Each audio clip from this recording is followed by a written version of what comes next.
Assalamualaikum warahmatullahi wabarakatuh.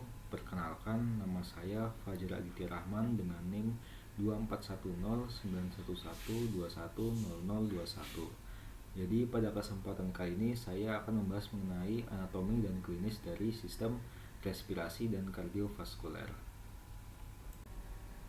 Jadi apa itu sistem respirasi? Sistem respirasi atau pernafasan adalah sistem organ yang bekerja sama untuk mengambil oksigen dari udara dan membuang karbon dioksida dari tubuh.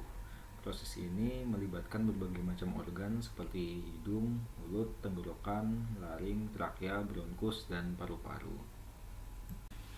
Jadi yang pertama-tama adalah rongga hidung atau kafum nasi.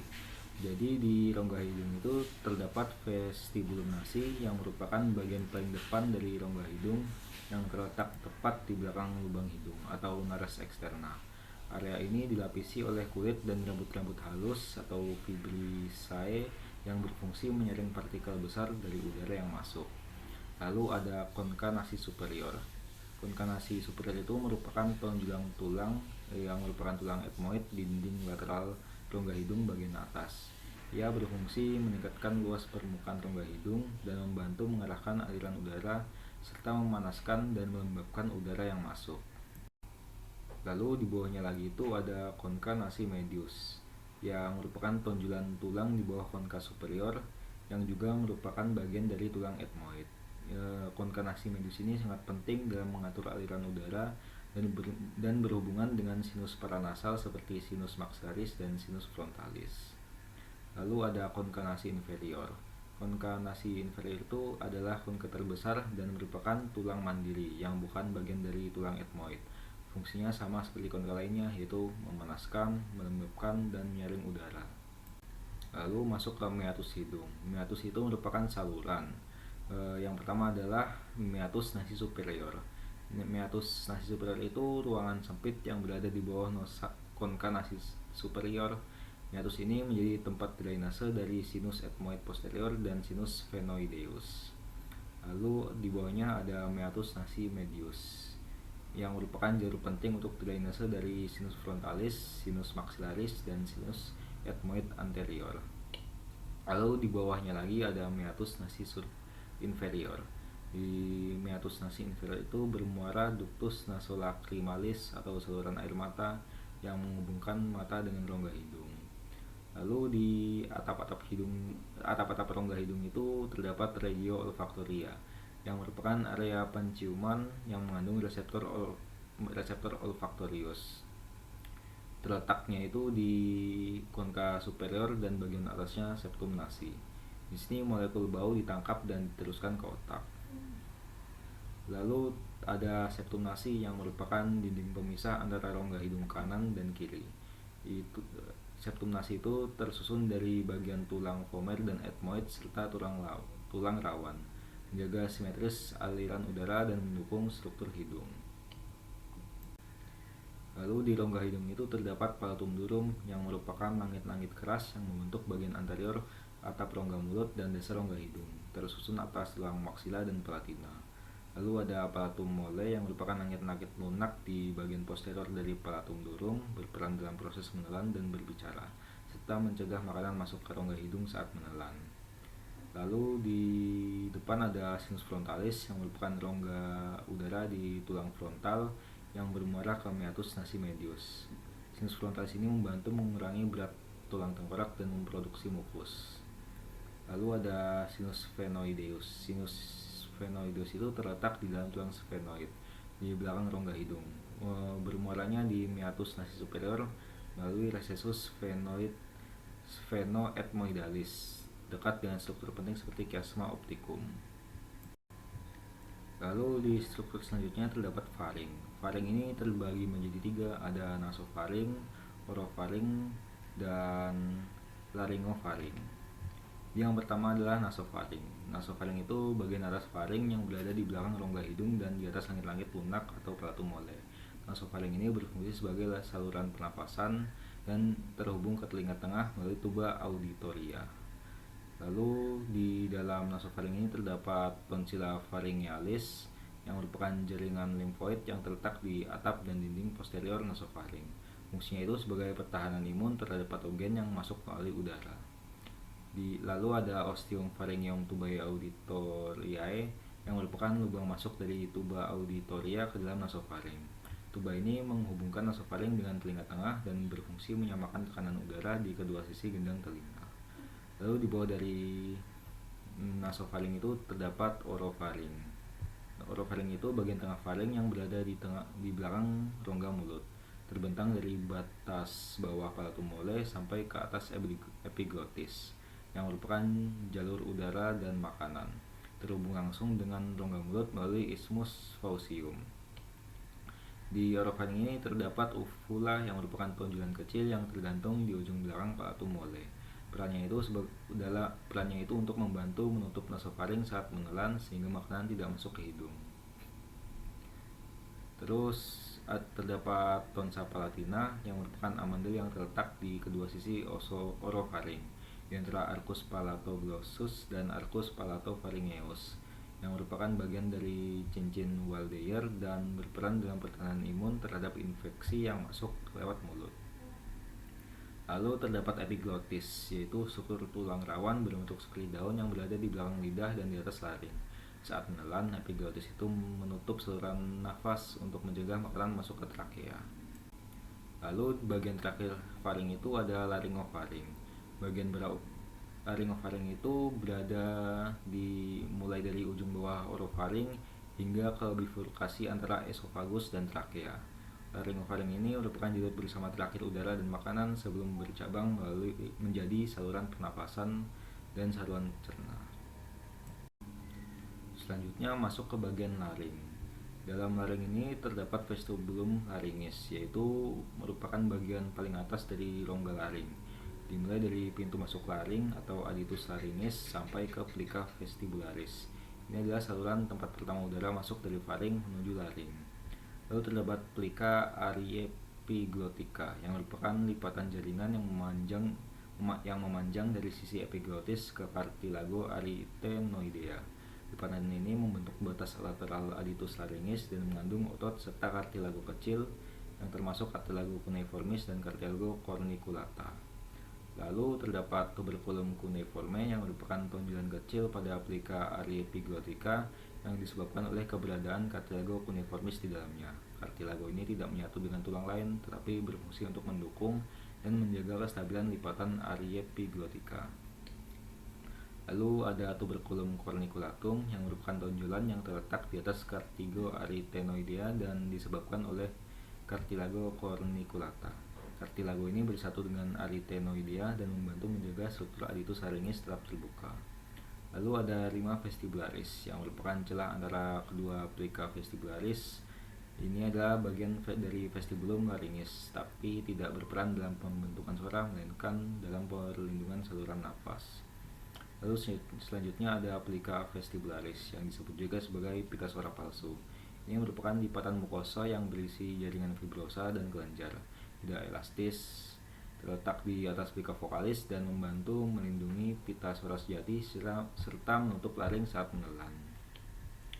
Lalu terdapat ventriculus laringis, yaitu rongga kecil antara plica vestibularis atas dan plica vokalis yang berada di bawah. Fungsinya itu sebagai ruang resonansi dan menghasilkan lendir untuk menyebabkan pita suara sejati. Lalu terdapat rima glotis yang merupakan celah antara kedua plica vokalis dan sebagai bagian laring yang dapat membuka dan menutup saat bernafas atau berbicara. Ukurannya berubah tergantung posisi pita suara. Rima glotis ini penting untuk fonasi dan respirasi. Lalu terdapat plica vokalis, yaitu pita suara sejati. Plica vokalis ini merupakan lipatan mukosa yang mengandung ligamentum vokalis dan otot-otot vokalis, bergetar saat udara dilewatkan lalu menghasilkan suara. Struktur ini sangat penting dalam proses fonasi, yaitu pembentukan suara.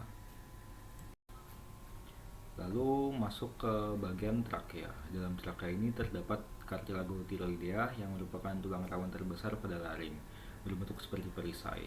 Bagian depannya membentuk tonjolan leher yang dikenal sebagai jakun. Fungsinya itu untuk melindungi pita suara dan menjadi tempat melekatnya otot dan ligamen fonasi. Lalu selanjutnya ada cartilago cricoidea. Ya, bentuknya itu seperti cincin dan terletak tepat di bawah cartilago thyroidea. Cartilago cricoidea ini satu-satunya cartilago laring yang melingkar sempurna, bentuk bagian bawah laring dan terhubung dengan trakea. Lalu selanjutnya ada ligamentum cricothyroideum medianum. Ligamentum cricothyroideum medianum ini merupakan ligamen median yang menghubungkan bagian bawah cartilago thyroidea dengan bagian atas cartilago cricoidea. Ligamen ini penting secara klinis karena merupakan tempat umum yang digunakan untuk cricothyrotomy, yang merupakan prosedur untuk akses nafas darurat. Lalu selanjutnya ada ligamenta annularia tracheae. Ligamenta annularia tracheae ini merupakan ligamen cincin yang menghubungkan cincin-cincin tulang rawan trakea satu sama lain. Struktur ini menjaga kestabilan dan fleksibilitas trakea saat bernafas dan menelan.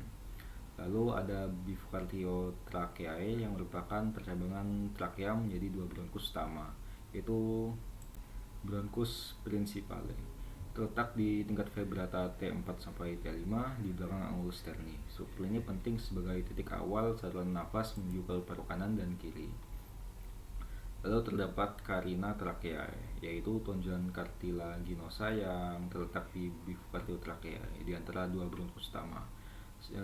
Carina tracheae ini sangat sensitif terhadap iritasi. Jika terstimulasi bisa menyebabkan refleks batuk. Digunakan sebagai penanda penting dalam bronkoskopi. Lalu terdapat bronkus principalis dexter, lebih lebar, pendek, dan vertikal dibandingkan dengan bronkus kiri, sehingga lebih sering jadi lokasi masuknya benda asing. Bronkus principalis dexter ini membawa udara ke paru-paru kanan dan segera bercabang menjadi 3 bronkus lobaris. Terdapat bronkus principalis sinister yang lebih panjang, sempit, dan miring ke lateral karena harus melewati di bawah arus aorta, membawa udara ke paru-paru kiri dan bercabang menjadi 2 bronkus lobaris.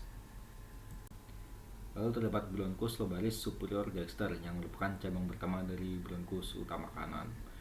Bronkus lobaris superior dexter ini membawa udara ke lobus superior atau paru-paru kanan. Lalu ada bronkus lobaris medius dexter yang membawa udara ke lobus medius paru kanan, bronkus lobaris inferior dexter yang membawa udara ke paru kanan inferior.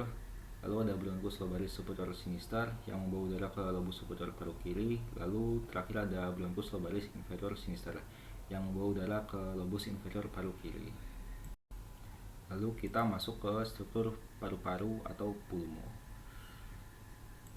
Jadi struktur di paru-paru ini terdapat pulmodexter yang merupakan paru-paru kanan. Paru-paru kanan ini salah satu dari dua paru-paru manusia yang lebih besar, lebih pendek, dan lebih lebar dibandingkan paru-paru kiri. Ini dikarenakan posisi hati di sisi kiri tubuh yang memberikan lebih banyak ruang untuk paru-paru kanan. Paru-paru kanan terdiri dari 3 lobus, lobus superior, lobus medius, dan lobus inferior. Di lobus superior itu terletak lebih dekat dengan bagian atas tubuh. Viscera obliqua memisahkannya dari lobus inferior dan viscera horizontalis memisahkannya dari lobus medius. Lalu ada lobus medius pulmonis dextri yang merupakan lobus tengah dari paru-paru kanan yang terletak di antara lobus superior dan lobus inferior, terpisahkan oleh viscera horizontalis. Lalu ada lobus inferior pulmonis dextri yang merupakan lobus bagian bawah dari paru-paru kanan, lebih besar dibandingkan dengan lobus medius dan superior, dan terpisah dari lobus atas oleh viscera obliqua. Lalu terdapat pulmo sinister yang merupakan paru-paru kiri. Paru-paru kiri ini lebih sempit dan lebih panjang dibandingkan dengan paru-paru kanan karena adanya ruang yang lebih sedikit akibat posisi hati di sebelah kiri tubuh. Paru-paru kiri hanya memiliki 2 lobus, yaitu lobus superior dan lobus inferior. Lobus superior pulmonis dextri itu merupakan lobus atas dari paru-paru kiri. Seperti pada paru-paru kanan, ini adalah lobus yang lebih besar, terletak lebih tinggi, dan berfungsi dalam pertukaran gas. Lalu ada lobus inferior pulmonis sinistri yang merupakan lobus bagian bawah dari paru-paru kiri, terpisah dari lobus atas oleh viscera obliqua. Lalu ada incisura cardiaca pulmonis sinistri yang merupakan cekungan atau indentasi pada paru anterior dari lobus superior paru kiri yang terjadi karena adanya posisi jantung yang lebih ke kiri tepat di bawah daerah ini. Lalu viscera obliqua itu merupakan celah miring yang terdapat pada kedua paru-paru baik di kiri maupun yang kanan. yang memisahkan lobus superior dari lobus inferior pada kedua paru-paru. Visura ini ada di kedua sisi tubuh dan memungkinkan pembagian lobus paru-paru secara efisien. Lalu selanjutnya ada visura horizontalis yang merupakan celah horizontal yang hanya ada pada paru-paru kanan yang memisahkan lobus superior dan lobus medius. Visura ini lebih horizontal dibandingkan visura obliqua. Lalu terdapat permukaan paru-paru. Jadi permukaan paru-paru itu ada facies costalis yang merupakan permukaan paru-paru yang menghadap ke arah dinding dada atau tulang rusuk. Ini merupakan permukaan paru-paru yang bersentuhan langsung dengan tulang rusuk dan otot interkostal. Permukaan ini dilapisi oleh pleura costalis. Lalu ada facies mediastinalis.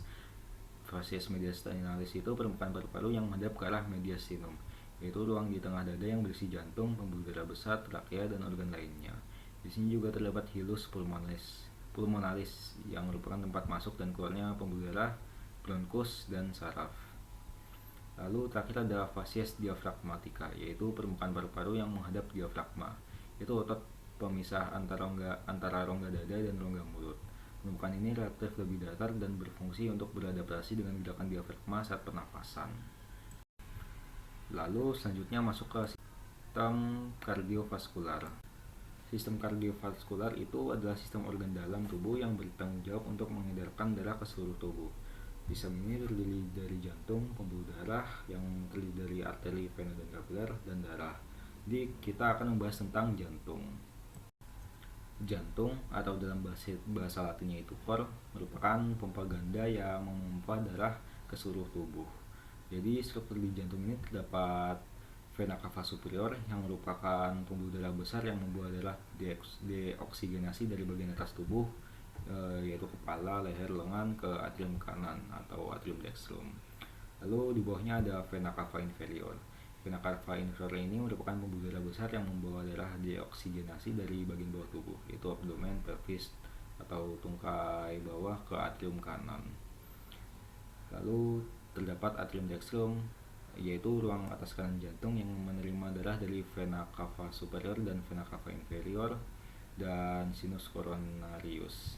Dari sini darah mengalir ke ventrikel kanan melalui valvula tricuspidalis.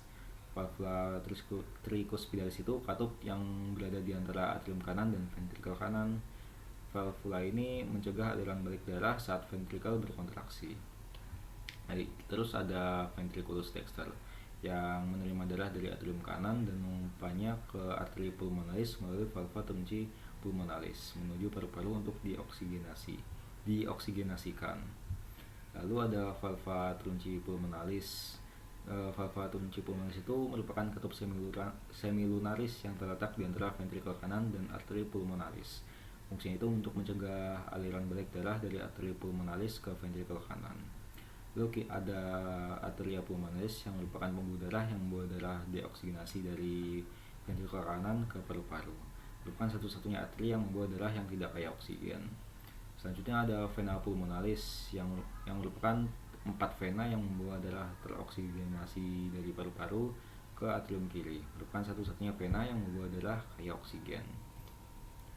Lalu ada atrium sinistrum yang merupakan ruang atas kiri jantung yang menerima darah teroksigenasi dari vena pulmonalis. Darah kemudian dialirkan ke ventrikel kiri melalui valvula bicuspidalis. Selanjutnya ada valvula bicuspidalis, yaitu katup antara atrium kiri dan ventrikel kiri, mencegah aliran balik saat ventrikel berkontraksi, terdiri dari 2 daun katup. Lalu ada ventriculus sinister yang merupakan bilik jantung yang paling kuat dan tebal. Fungsinya itu untuk memompa darah teroksigenasi ke seluruh tubuh melalui aorta lewat valva aortae. Lalu ada valva aortae yang merupakan katup semilunaris yang memisahkan ventrikel kiri dan aorta. Fungsinya itu untuk mencegah aliran balik darah ke ventrikel saat relaksasi. Lalu terdapat aorta yang merupakan arteri utama dan terbesar dalam tubuh yang membawa darah teroksigenasi dari ventrikel kiri ke seluruh tubuh. Lalu di jantung itu terdapat septum interventricular cordis yang merupakan dinding otot yang memisahkan ventrikel kiri dan kanan. Fungsinya itu untuk mencegah pencampuran darah oksigen dan non-oksigen. Lalu terdapat chorda tendinea yang merupakan tali fibrosa seperti senar yang menghubungkan katup atrioventrikular atau trikuspid dan bikuspid atau trikuspid dan mitral ke otot papilaris. Fungsinya itu untuk menjaga agar katup tidak terbalik saat ventrikel berkontraksi. Lalu ada musculus papilaris yang merupakan otot yang menonjol di dalam ventrikel yang melekat pada chorda tendinea. Fungsinya itu untuk berkontraksi untuk menahan katup agar tetap tertutup selama sistole ventrikel. Lalu selanjutnya ada arteria coronaria yang merupakan arteri yang mensuplai darah teroksigenasi ke otot jantung. Arteria coronaria itu terdapat arteria coronaria dextra yang menyuplai bagian kanan jantung dan arteria coronaria sinistra yang menyuplai bagian kiri jantung.